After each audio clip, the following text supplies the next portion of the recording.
Resumido. Olá, eu sou o Bruno Natal, hoje é dia 10 de dezembro e no resumido número 293, vídeos curtos dominam a internet. Os nativos algorítmicos estão chegando. Cientistas armazenam dados em diamantes e DNA. Apps prometem curar corações partidos. Drake processa Universal por manipulação de streams. China corta exportação de minerais estratégicos para os Estados Unidos e muito mais. Vamos nessa, resumido.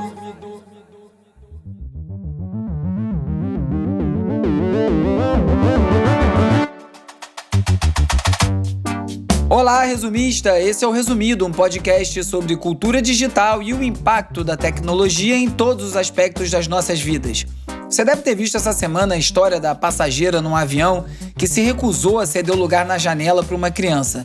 Aí um vídeo da situação viralizou, só que ao contrário da intenção inicial de quem filmou, que era expor a passageira, chamada Jennifer, para que ela fosse massacrada online, teve o efeito contrário. Num plot twist surpreendente, a internet toda ficou do lado da Jennifer. Boa parte das pessoas dizendo que era problema da mãe dar conta do chilique do filho mimado, que queria ir na janela e coisas assim. E isso mesmo antes dela publicar um vídeo contando a sua versão do que aconteceu e explicando que ela tinha pago pelo assento na janela porque tem medo de voar e só consegue se acalmar se ela estiver num lugar acima da asa, onde supostamente o avião sacoleja menos em caso de turbulência. E aí começaram as reviravoltas. Ao contrário do que parecia, o vídeo não foi filmado pela mãe da criança, que estava ocupada acomodando o segundo filho, que é cadeirante, e a informação que não constava no vídeo viral. O vídeo foi filmado por uma terceira pessoa que não tinha nada a ver com a situação e enviou para a filha pelo WhatsApp, e a filha resolveu postar no TikTok e o resto é história. No fim das contas, terminou todo mundo no Fantástico, a mãe dizendo que entendia o lado da Jennifer, a Jennifer falando que não sabia da situação toda, a pessoa que filmou se dizendo arrependida de ter exposto alguém sem saber a história. Para Jennifer, que foi exaltada por manter a calma durante a confusão toda, o saldo foi ver o seu perfil no Instagram passar dos 2.500.000 seguidores e o início de uma carreira de influenciadora, já que ela já fez até post pago para a Magazine Luiza, para os esmaltes Colorama, que é o que acontece hoje em dia, né? A pessoa fica famosa, vira influencer. Tudo isso aconteceu em menos de uma semana. A internet virou uma loucura. E esse caso aí ilustra como a propagação de informações na internet é caótica, muitas vezes incompleta e descontextualizada, e é por isso que a gente tem tanta desinformação. Eu achei surpreendente que a internet tenha abraçado quem seria, teoricamente, baseado no que estava sendo mostrado, a vilã da história. Há bem pouco tempo isso aí ia ter sido bem diferente, ia ter sido o contrário. E teve um outro caso essa semana, nos Estados Unidos, de um ciclista que perseguiu um moleque porque, segundo ele, o garoto tinha passado com um carro muito perto dele na estrada. O ciclista, chamado Gary, perseguiu o rapaz, foi super agressivo, enquanto o rapaz, para se defender, filmou tudo numa calma que, olha, só Buda para ter aquilo ali. O ciclista chamou a polícia na intenção de multarem o motorista, só que depois de assistir o vídeo, o policial multou foi o ciclista por conduta desordeira. Nos comentários do vídeo, o ciclista, que provavelmente seria acusado de trumpista, ultradireitista e coisas assim, de novo, há nem tanto tempo atrás, estava sendo chamado de democrata e de eleitor da Câmara. De novo, né? Há bem pouco tempo isso aí não ia ter sido o tipo de comentário, eu tenho certeza. E essas histórias todas, só para dizer que me parece que a gente está vendo uma mudança de entendimento desse tipo de situação. As pessoas parecem que cansaram da cultura do cancelamento, das cobranças vazias, dos posicionamentos acompanhados de uma suposta superioridade moral e estão abraçando a individualidade. Elas querem saber cada uma de si só e quando uma situação dessa se apresenta, a pessoa se bota nesse lugar. Isso é reflexo desse momento atual e a eleição do Trump, da maneira que foi, é parte disso. Alguma coisa está acontecendo e, como sempre, o conteúdo online está mostrando essa mudança. O que é exatamente eu não sei, eu só sei que esses casos parecem mais conectados do que pode parecer à primeira vista. Can guess how many podcasts there is in the world? Vamos de cultura digital e como nosso comportamento online ajuda a moldar a sociedade. Too many, that's what it is. Yes! Too many. Yes! Assistir vídeos nas redes sociais é viciante. É surreal a quantidade de tempo que a gente desperdiça assistindo abobrinha que não agrega nada.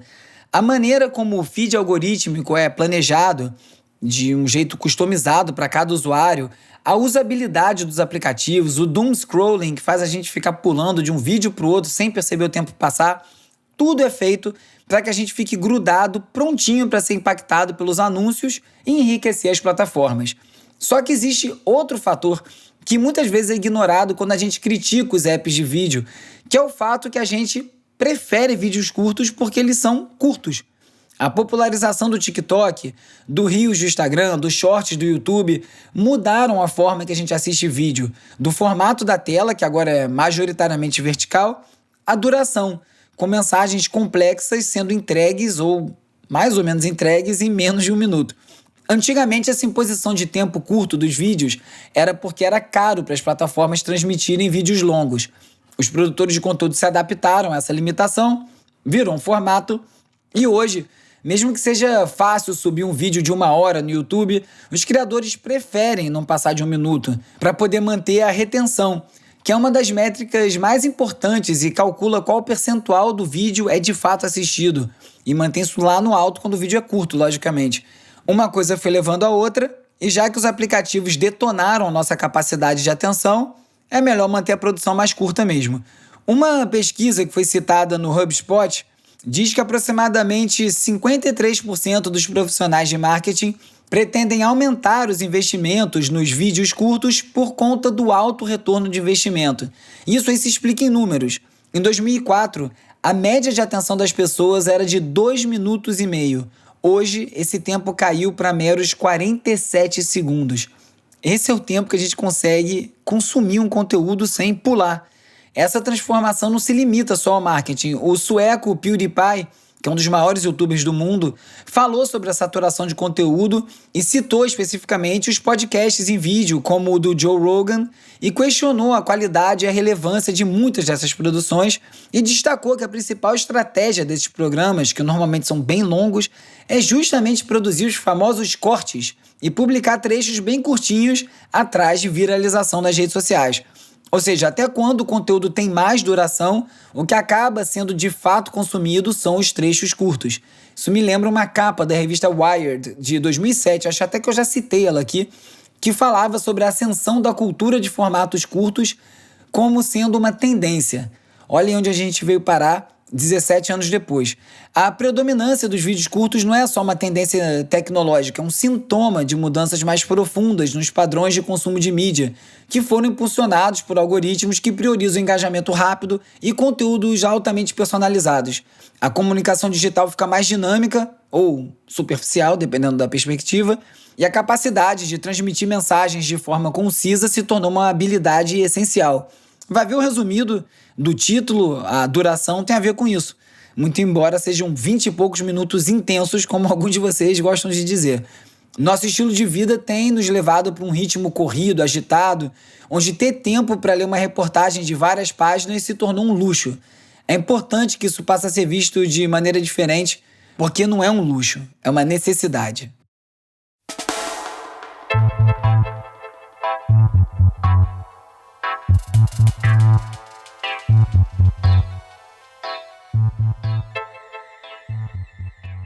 Não é novidade que muitos casais começam as suas histórias de amor online. Mesmo que os apps de namoro estejam perdendo um pouco da força, eles foram essenciais para facilitar encontros que antes poderiam nem sair do oi na fila do café. Agora o mercado está de olho na outra ponta do romance, os términos. A New Yorker falou sobre produtos e serviços para quem quer superar o coração partido. Tem de tudo. Tem app para ajudar a esquecer ex, tem retiros terapêuticos como o Heartbreak Hotel, na Inglaterra, onde sessões de terapia intensa são combinadas com atividades relaxantes como yoga, massagem. Chique, né? O problema é que essas opções costumam custar caro e geram questionamentos sobre a comercialização do sofrimento. Como se sabe, isso aí é tudo paliativo, porque o que resolve mesmo é olhar para dentro. Não tem para onde correr. Agora imagina só se a solidão bate e você resolve desabafar com um chatbot. Os companheiros de IA, que são programas feitos para imitar interações humanas e oferecer um ombro amigo virtual. Para muita gente, esses relacionamentos são intensos, emocionantes e às vezes são tão complicados quanto um namoro real. Ou pelo menos a pessoa diz que é. Muita gente questiona quem se envolve com uma IA dessa maneira. E comentando sobre uma reportagem da The Verge falando disso, o perfil no Twitter, @SamFDiddle, fez uma observação boa.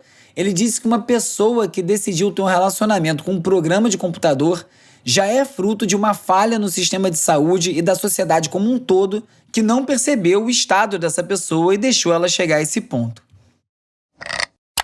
A Wikipedia listou os artigos mais visitados em 2024 e, mais uma vez, a página mais acessada do ano foi a famosa lista de mortes, com incríveis 44 milhões de visualizações de gente mórbida querendo saber quem morreu em 2024. As eleições presidenciais dos Estados Unidos também dominaram a cena, com Kamala Harris e o próprio evento eleitoral entre os mais buscados, e mesmo com toda a competição das redes sociais e das IA, a boa e velha Wikipédia segue firme como fonte de informação. A briga entre o Drake e o Kendrick Lamar saiu do rap e foi parar nos tribunais. O Drake abriu um processo contra a Universal Music Group e acusa a gravadora de armar com o Spotify para bombar artificialmente os streams de Not Like Us, a música do Kendrick que foi determinante para a derrota do Drake nessa briga. O canadense disse que além dos bots rolou um famoso jabá para fazer a faixa subir no hype. Pode ser, mas eu sei não. Ouvindo as músicas, eu acho que o Drake tá catando uma desculpa para a derrota.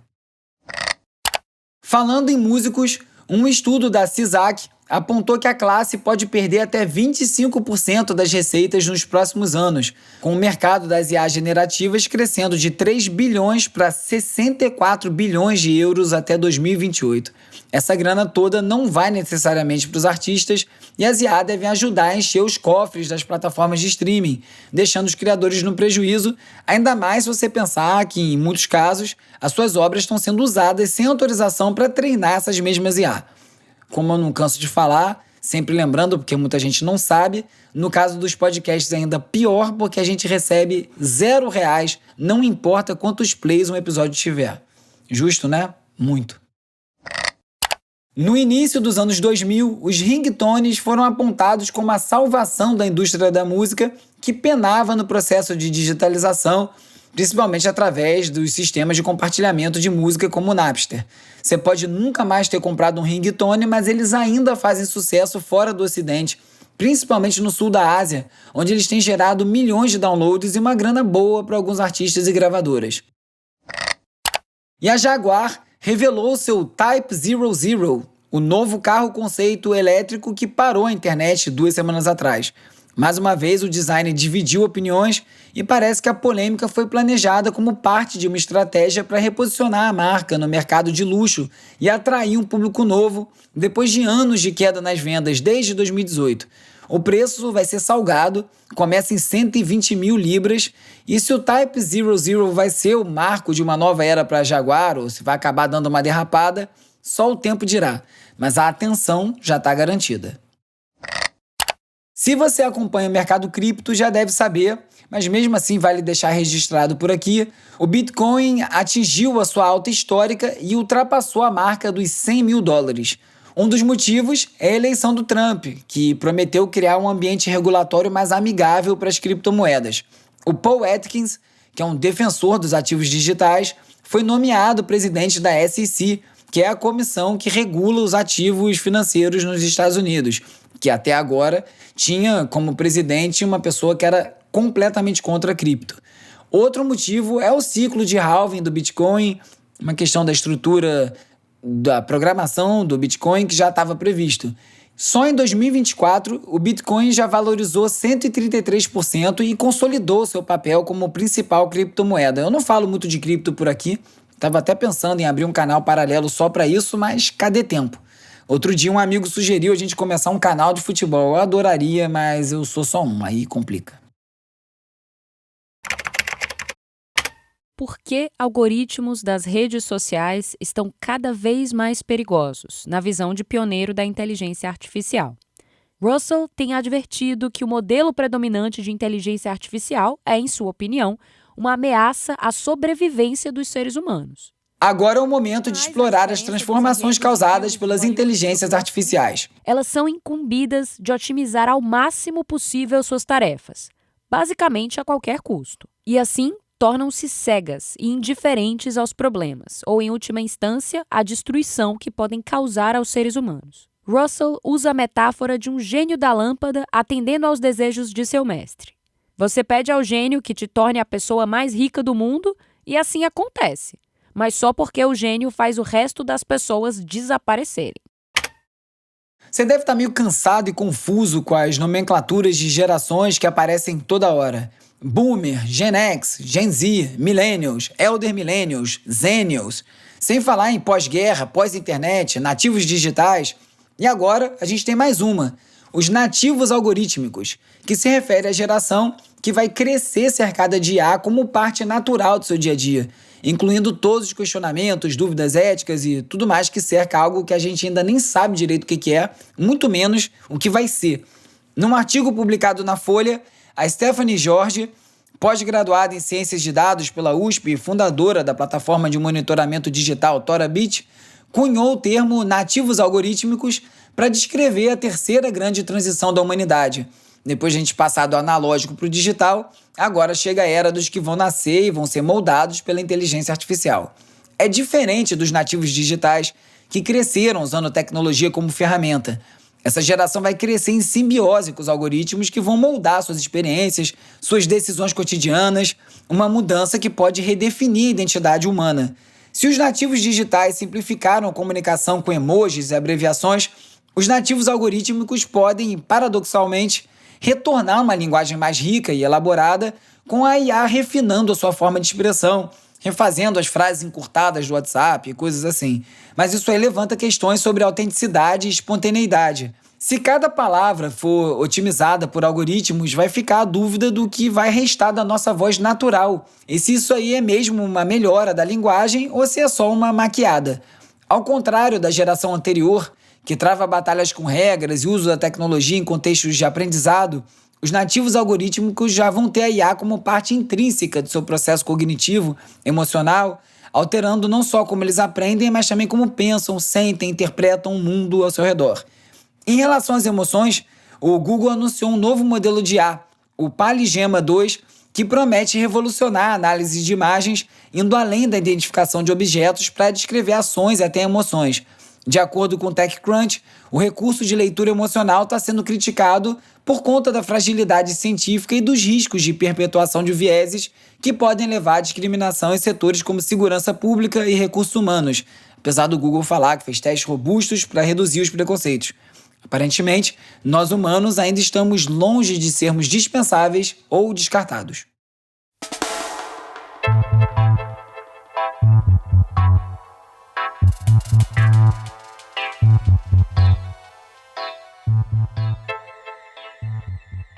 No Deal Book Summit, o Sam Altman tentou acalmar os ânimos em relação aos perigos da inteligência artificial geral, a AGI.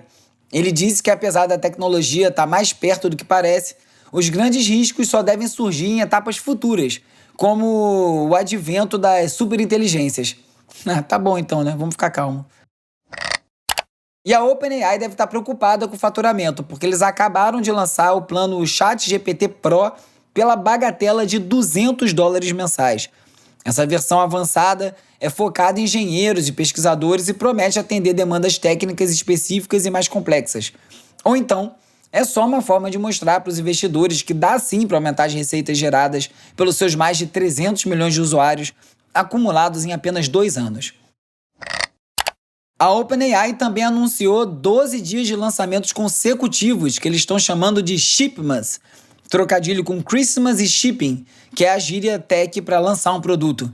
E já começaram a lançar. Entre as novidades, além do GPT Pro, está o modelo O1, que é uma IA supostamente especialista em raciocínio, e o Sora, finalmente, o gerador de vídeos a partir de textos que promete ser o próximo grande hype de IA.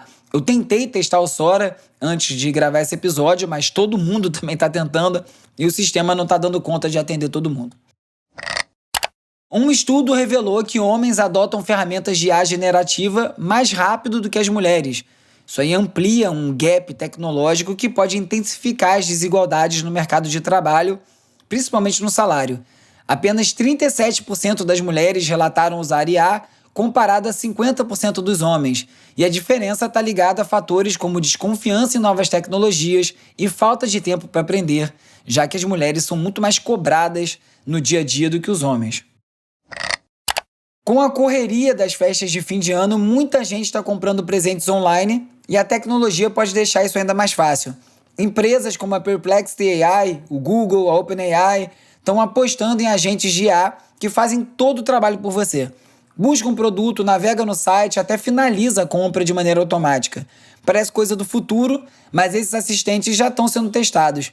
Apesar de prometerem muita conveniência, ainda se sabe muito pouco do impacto desses agentes de IA no varejo tradicional, na privacidade e até na relação direta com os lojistas. O Greg Eisenberg falou sobre isso no Twitter, apontando que várias startups estão trocando equipes inteiras de marketing por agentes de IA que não dormem e trabalham 24 horas por dia. Esses assistentes fazem de tudo, eles atraem clientes, criam conteúdo, respondem dúvidas e analisam dados em tempo real. Tudo isso sem precisar de salário ou de intervalo para o café. Ano que vem vai ser o ano dos agentes de IA, mas no ano que vem eu falo mais disso. The basic building block of data is a bit, represented by either a 1 or a 0. The basic building block of ordinary matter is an atom. So scientists have been trying to store a bit using a single atom. E agora é hora de falar sobre como as Big Tech moldam o nosso comportamento. It actually makes sense when you think about it. Magnetic storage has been common in computers since the 1950s, when hard disk drives had a whopping 4-ish megabytes and were about the size of a refrigerator. Todo mundo já passou por algum problema de falta de espaço no HD ou até mesmo perder dados em HDs corrompidos, né? A solução para isso pode ser salvar os seus dados num diamante ou até no DNA. Pesquisadores estão desenvolvendo tecnologias para armazenamento de dados que prometem transformar completamente a forma como a gente preserva informações digitais. Se antes a gente ficava restrito a sistemas eletrônicos, como fita, CD, chips, novas descobertas podem levar a um futuro onde guardar informações pode passar por um processo orgânico, ao invés de ser completamente eletrônico. De acordo com a ReadWrite.com, cientistas da Universidade de Ciência e Tecnologia da China criaram um sistema de armazenamento em diamantes com uma densidade recorde de 1,85 terabytes por centímetro cúbico. Isso é 2.000 vezes mais do que os dispositivos convencionais que a gente tem hoje. Lasers ultra rápidos são usados para codificar os dados na estrutura atômica do diamante para guardar as informações num material que é resistente e que pode durar milhões de anos. Uma das vantagens desse espaço disponível em pouco material é a portabilidade do sistema. Só que reproduzir isso em escala industrial, como você deve imaginar, em se tratando de diamantes, por enquanto é economicamente inviável. Já pesquisadores da Universidade Estadual da Carolina do Norte e da Universidade Johns Hopkins desenvolveram uma tecnologia de armazenamento baseada em DNA que é capaz de realizar operações como recuperação, cálculo, exclusão e reescrever informações de maneira programável. A tecnologia copia, apaga, reescreve informações em superfícies de DNA na estrutura molecular para simular as capacidades de dispositivos eletrônicos. Assim como no caso do diamante, a estrutura ramificada ajuda a preservar o DNA e garante um armazenamento seguro por milhares de anos. O sistema, testado pelos cientistas, conseguiu solucionar jogos como Sudoku e também desafios de xadrez, mostrando o potencial de computação. Essas duas tecnologias seriam saltos tecnológicos absurdos e, embora ainda não sejam comercialmente viáveis, essas pesquisas sugerem um futuro onde a preservação de dados pode ser feita de forma praticamente indestrutível, garantindo a memória digital da humanidade e também daquela foto esquisita que você achou que tinha deletado para sempre.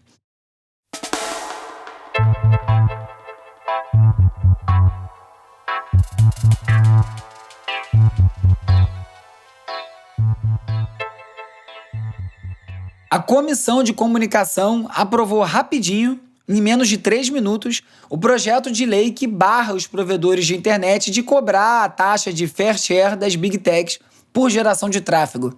Isso aí reforça a neutralidade de rede garantida pelo Marco Civil da Internet e é um alívio para os consumidores que poderiam acabar pagando a conta no final. Além disso, mantém o terreno mais equilibrado nesse setor e garante uma internet mais acessível e sem barreiras desnecessárias.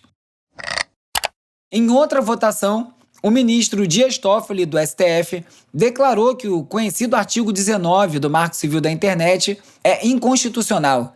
Eu convidei o Paulo Renat, pesquisador do Instituto de Referência em Internet e Sociedade, o IRIS, e gestor de processos de elaboração coletiva do Marco Civil da Internet no Ministério da Justiça, para explicar melhor as possíveis consequências desse voto. Fala, Paulo. O Supremo Tribunal Federal começou a julgar agora em 2024, finalmente, um caso iniciado lá em 2014, quando uma dona de casa teve um perfil falso criado no Facebook, que acabou sendo condenado a remover o perfil e pagar uma indenização por dano moral. A empresa recorreu, mas viu no Tribunal de Justiça uma decisão dizendo que o artigo 19 do Marco Civil era inconstitucional. Ele prevê que as empresas só começam a ser responsabilizadas depois que uma decisão judicial estabeleça que o conteúdo publicado pelos clientes, pelos usuários, é ilegal. Bom, o caso então está no Supremo Tribunal Federal e já teve o primeiro voto do ministro Dias Toffoli, que levou mais de 10 horas para apresentar a decisão de que, para ele, o artigo 19 é mesmo inconstitucional, vale a regra de remoção a partir de mera notificação, além de muitas exceções em que nem seria necessária a notificação, basta a publicação e a empresa já se tornaria responsável. Essa perspectiva é bastante criticável, porque o que a gente teria é o Supremo Tribunal Federal estabelecendo novas regras como uma forma de substituir a inércia do Congresso Nacional, que até hoje não votou o PL das fake news. O caso vai continuar a ser julgado nas próximas semanas e talvez a gente tenha uma resposta ainda esse ano. Vamos ver como pensam os outros ministros. A Espanha está avaliando a possibilidade de colocar rótulos de advertência de saúde nos smartphones, semelhante ao que você vê em pacotes de produto de tabaco, para alertar sobre os riscos do uso excessivo de tecnologia. A iniciativa parte de um estudo do governo que também recomenda limitar o uso de dispositivos digitais por crianças, desaconselhar redes sociais para menores de 12 anos e incentivar métodos analógicos em escolas em vez de aplicativos que promovem a gratificação instantânea. A China resolveu acirrar a disputa com os Estados Unidos e anunciou a suspensão imediata das exportações de minerais estratégicos como galho, germânio e antimônio, vitais para a produção de semicondutores, baterias de carros elétricos e equipamentos militares. O governo chinês disse que a medida foi tomada por preocupações de segurança nacional e veio um dia depois de Washington apertar ainda mais as restrições à indústria de chips chinesa. Coincidência? Nem de longe. A China domina a produção desses minerais, quase 100% no caso do galho, e com Trump prestes a assumir a presidência e prometendo tarifas de até 60% sobre produtos chineses, o clima está longe de esfriar. Um homem precisa viajar para lugares que não conhece para quebrar essa arrogância que nos faz ver o mundo como imaginamos e não simplesmente como é. Hora de relaxar com as dicas de ver, ler e ouvir. Que nos faz professores e doutores do que não vimos quando deveríamos ser alunos e simplesmente ir ver. Essa semana eu estive em Paraty e passei pela praia que aparece no documentário Mar Sem Fim, do Breno Silveira, e reconheci o lugar na hora. Eu não assisti esse filme desde 2001, quando eu trabalhava na Conspiração Filmes e eu tive que digitar todos os créditos de todos os filmes da casa manualmente no tecladinho. Para realizar a tarefa, eu levava uma fita por dia para casa, numa época que assistir qualquer filme que a gente quisesse não era algo tão simples assim, e nessa eu passei semanas só vendo coisa boa. Aí eu fiquei com vontade de reassistir o filme, que conta um pouco das aventuras do navegador Amir Klink. E quando eu ouvi esse trecho que você acabou de escutar, antes de eu falar do filme, e achei que ele servia muito para ilustrar essa nossa atual vida digital, né? O filme fala sobre planejamento, resiliência e a relação entre o homem e a natureza. É uma lindeza de filme. Dá para assistir no streaming de documentários Curta On, que você pode acessar através do Amazon Prime.